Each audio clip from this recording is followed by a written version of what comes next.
tả đi mất rồi nó su mất những trong trường nó xính cái là mất rồi mất xính à mất xính rồi trốn đi ra mà cọt lấy hết đi họ cọ rồi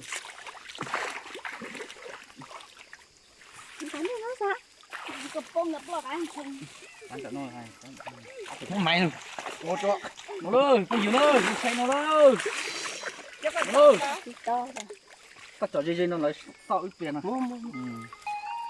mà là bị tụt ra đó là bị tụt ra mất xính luôn à mất xính trong nữa mà sao xính trong nó rất nhiều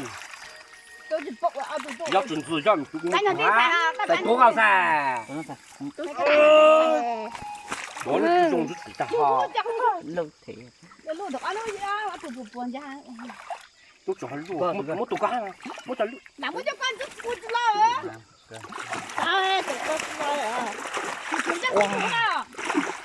ít lốp bây giờ mình chỉ sang thì dùng chỉ phục của mình á.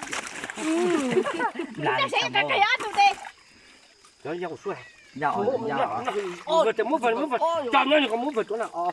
Mua vật nào sao? mà chẳng Mua vật lạnh nó là.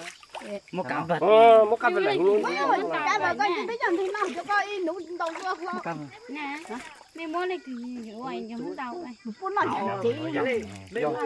phải hả Tại cho lúc.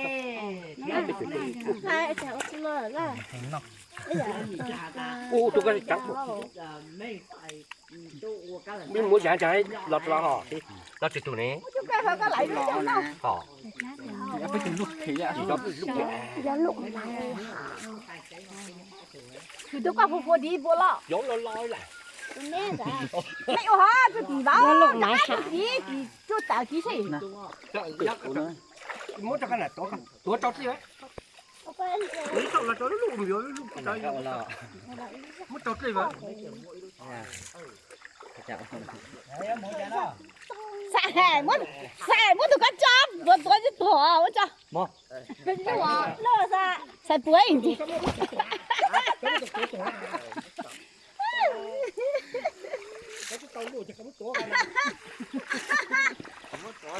Nào, nào ơi, mía đi đi cả, bé lùng nó đi cả, hai nhá đi đi cả. Nào mong cho chị phản chỉnh, vô vô vô. cái mì dạ tô bộ cổ san lên là hả Mắc vô hò, mà ăn hò, đi phản gì? chỉ muốn dùng cái bên này số ốc lâu thì làm thì có thế nhỏ Chứ làm lát này tôi lo vào tàu ở giữa hả? nè có muốn sao cho nhau tí Mày tối làm gì đâu với? nhân thành tổ có muốn sao là tao ở chứ Để dưới các phụ lính gì anh tao phải lật nó đã. Mít thu của ta đó. Giờ mít thu cho các cua. mày tao mấy chú ra tao chú ra lên là Cho cua hả hả? này nhân sao mấy ra muốn có lù tôi tao đủ lo Em cứ sai mà ta nói chính xác mà.